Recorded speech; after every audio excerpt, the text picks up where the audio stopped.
General surgeons are people who specialize in the evaluation and management of surgical or potential surgical conditions from head to toe.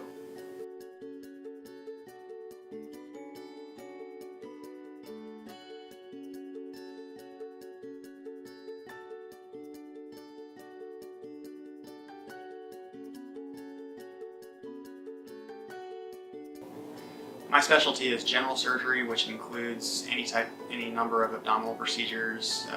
The most common procedures I perform are hernia repair and gallbladder removal, and also I do bariatric surgery, which is weight loss surgery.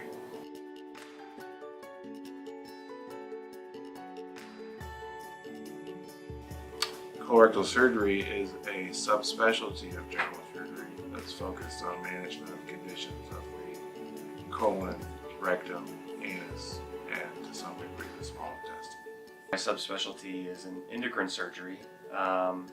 That's a surgery that provides care for patients who have cancers or hyperfunctioning lesions of the endocrine system. Primarily for general surgeons or endocrine surgeons, that is the thyroid gland, the parathyroid glands, the endocrine pancreas, and the adrenal glands. It's a great subspecialty because it gives us the opportunity to operate both in the neck and in the abdomen. We get to do open surgery and laparoscopic surgery, and it's a combination of pathologies which range from treating and curing malignancies to curing metabolic disorders such as hypertension, Cushing's syndrome, Conn syndrome, or primary hyperaldosteronism, things of that sort. The surgical treatment of these disorders, particularly the hypersecretory disorders, is really great because it takes in a way a medical problem and turns it into a surgical problem and offers a cure in a way that a lot of medical problems can't be definitively addressed otherwise. So I think that's one of the really rewarding aspects of the subspecialty of endocrine surgery within general surgery.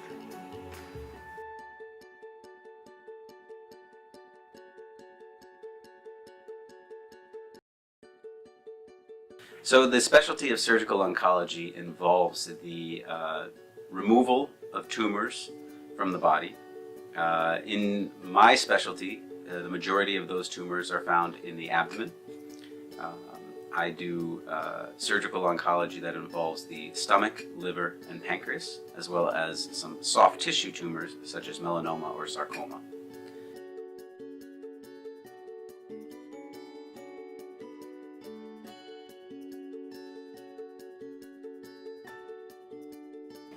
Trauma surgery is freaking awesome. It is the specialty where we as trauma surgeons get to do amazing things and fun things because we do trauma, we do emergency general surgery, and we also run a surgical intensive care unit. So we get to operate on people, who've been shot, stabbed, or car crash. We get to take out an appendix, gallbladders, colons because they're dead, all kinds of crazy things like that. We then take care of the really, really sick people who are in the ICU and who are critically ill or critically injured, and we manage them as well. So what's so great about trauma is that we kind of get to do all of these things, and then every week and every day is different, and you never quite necessarily know what's going to happen or what you're going to be doing, and then that way it just makes it a lot of fun. So trauma, I think, is the best specialty in surgery, but yeah, it's not for everyone, I guess, but for those of us who are doing it, we really love it, and there's a nice community in trauma, so we all kind of work together, and it's very collegial.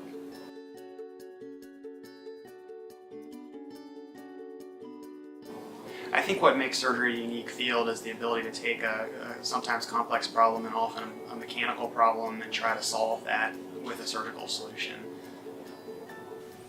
What makes this specialty unique is the relationships that you have with your patients. When we will all be touched by cancer at some point in our lives, whether it's a family member or a friend.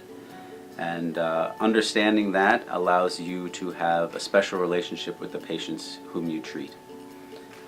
We get to operate on patients who really need our help, and we get to give them a chance at not only a longer survival, but a chance at cure.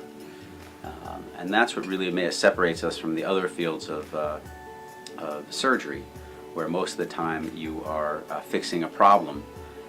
In this case, you're giving somebody a chance at life.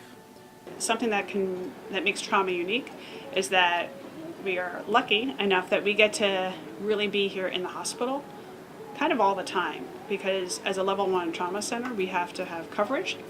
So even though we are done our training, we get to still spend the days and nights and holidays and weekends here with the team, and the team being the senior residents, the mid-level residents, interns, medical students. So we have the ability to teach, and really teach kind of night and day and in different ways, because it's not just the traditional sort of in the operating room during the daytime. Like, we're here with the residents and everyone else all the time. So it just makes it a little a unique environment to have that, and that's not true in the other surgical fields.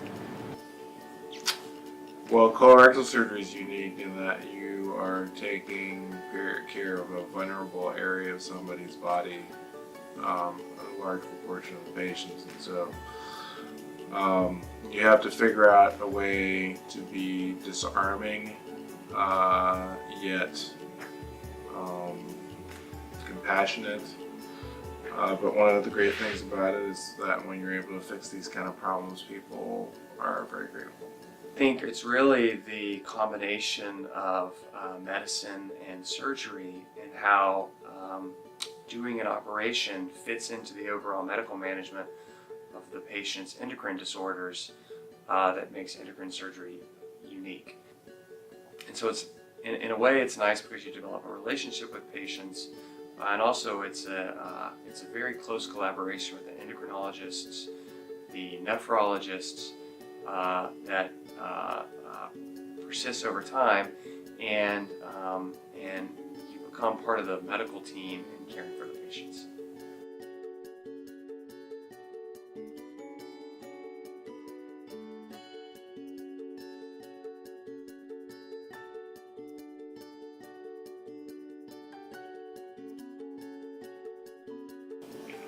Well, I think there's an impression that general surgeons are not as thoughtful, or we don't have to be as complete physicians, when it's exactly the opposite. We have to know almost just as much as an internist about sort of the inner workings of the body, so it really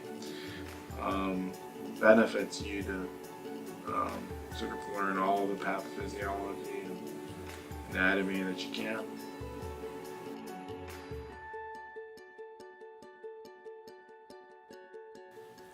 The person who thrives in the specialty of surgical oncology is someone who not only enjoys operating, both laparoscopically, so using minimally invasive techniques, as well as open surgery, which would be open abdominal cases, and somebody who has compassion for patients who have cancer, who understands that there's more to the patient than just the operation, and someone who wants to see their patients again and again after the operation, rather than just discharging them to the care of their primary care physician. I think people who thrive in a surgical field are people who are hardworking, who are patient, who work well with others. Also people who are very dedicated and make themselves available to their patients nights, days, and weekends. And also people who enjoy doing things with their hands and really like the mechanical part of surgery. So the people who do well in trauma, I mean, I think all surgeons, you want that quality of being able to lead and kind of take initiative and take control of a situation. But that's really true in trauma, because of course we have people who have life-threatening injuries, or who are really sick and could possibly die if you're not, taking them to the operating room and taking care of them. So you need to have the ability to sort of take charge of the team and make sure you're doing the care for the patient. So it's hard, I guess, to be a trauma surgeon if you're shy and quiet. We could always fix that and make you a trauma surgeon, but that's what makes, I think, a good trauma surgeon. I think that one of the aspects of endocrine surgery is that you have to be a bit of a detective. You have to be able to solve puzzles. Patients come to you with a particular problem, and the endocrine surgeon has to be able to put together a lot of data. So lots of lab results, imaging studies, which can range from nuclear medicine studies like sestamibi scans and PET scans, to regular anatomic 3D imaging like MRI and CT scans. You have to put together clinical history, family history, genetic studies, pathology, and you have to put these together into a whole package and decide whether by offering an operation you can actually help the patient. In the operating room, you don't know for sure that you've cured the patient until all of your labs are back. You've managed to find all the parathyroid glands, which aren't always in the places where you expect them to be. So in the operating room, you also have to be a bit of a detective and a puzzle solver, and you've got to have some patience and be comfortable with some uncertainty as you manage the patients both in the clinic and in the operating room.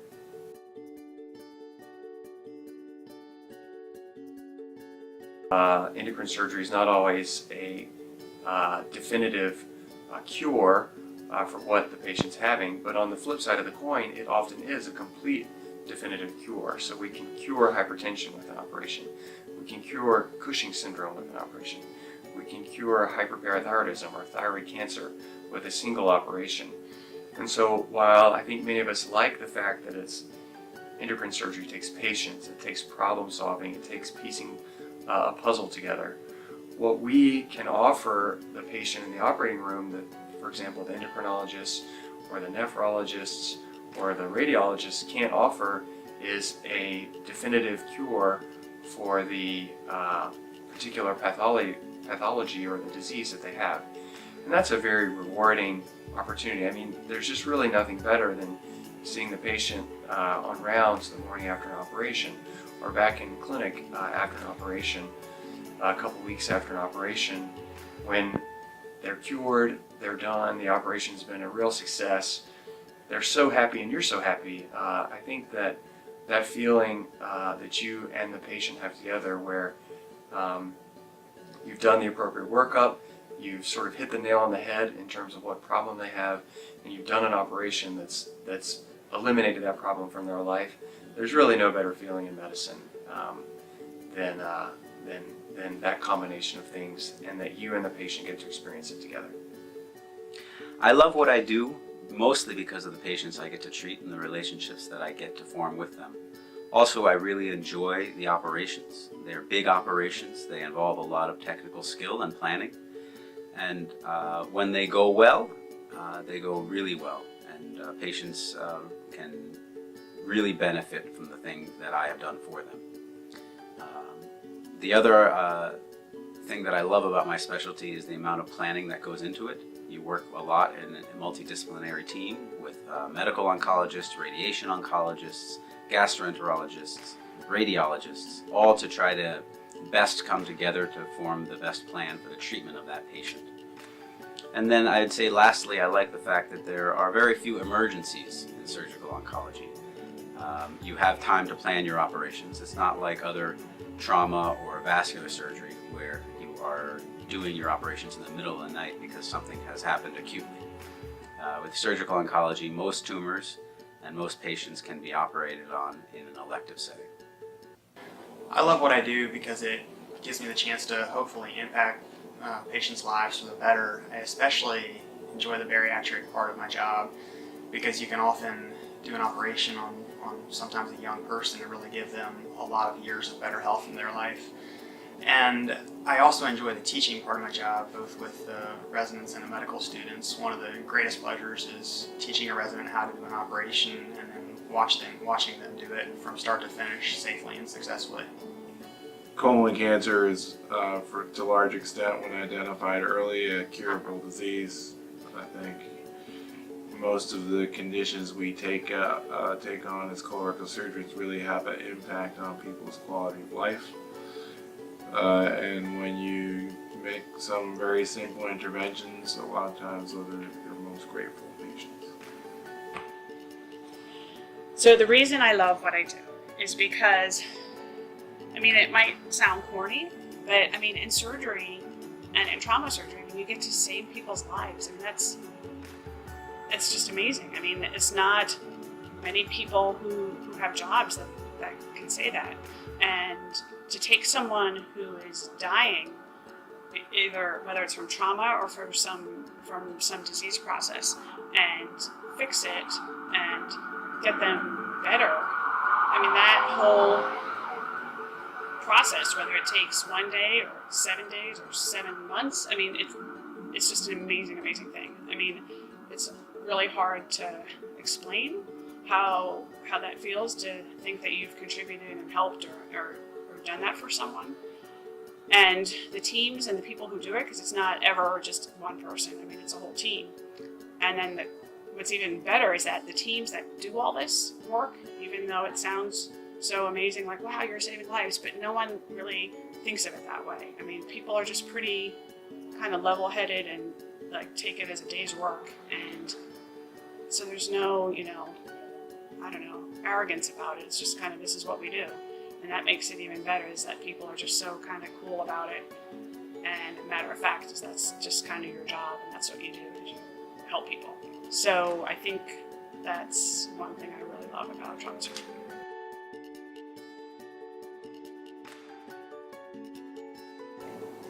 I think for anyone who is interested in the field in general surgery or surgical specialty, a great thing to do would be to take the opportunity to shadow some of the surgical attendings or the residents, either in the outpatient clinic or in the operating room, just to get some more exposure and see what it's really like.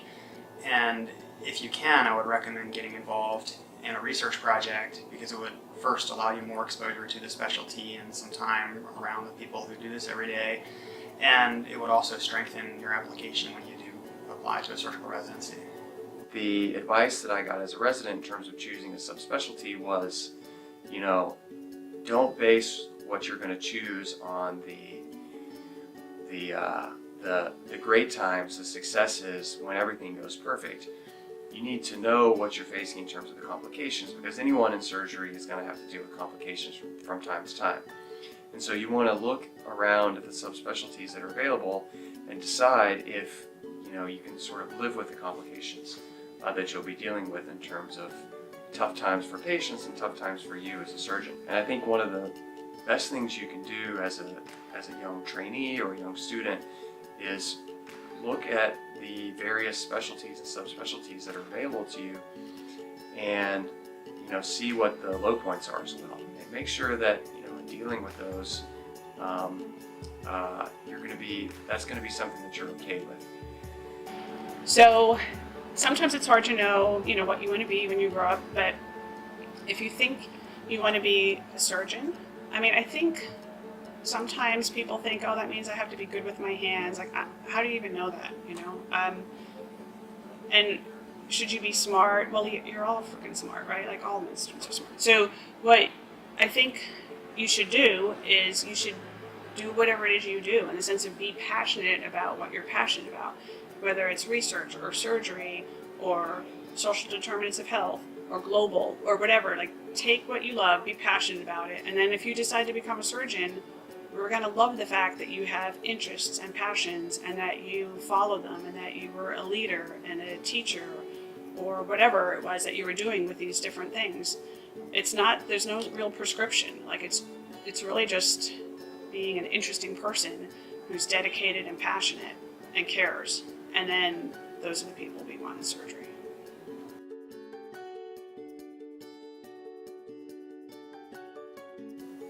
General surgery is 5 to 7 years. I did 2 years of research and I got my Master of Public Health during the time I was a general surgery resident.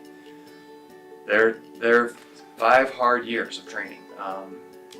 That shouldn't be sugar-coated. They are also will be some of the best years of your life, but they are hard. They put a stress on you, and an individual. They put a stress on someone's family if he or she has a family. And there are ups and downs, just like there are in surgical practice. But they're also really great. You develop an amazing sense of camaraderie with your co-residents, with your faculty, and with your students and your junior residents. And I think that through adversity comes a real sense of accomplishment and comes a real sense of camaraderie. And you learn so much, and I don't think that for the most part any of us would trade the skills that we have now and the friendships that we developed in residency for anything. So those are some of the things I would consider, when looking at whether a general surgery residency is right for you.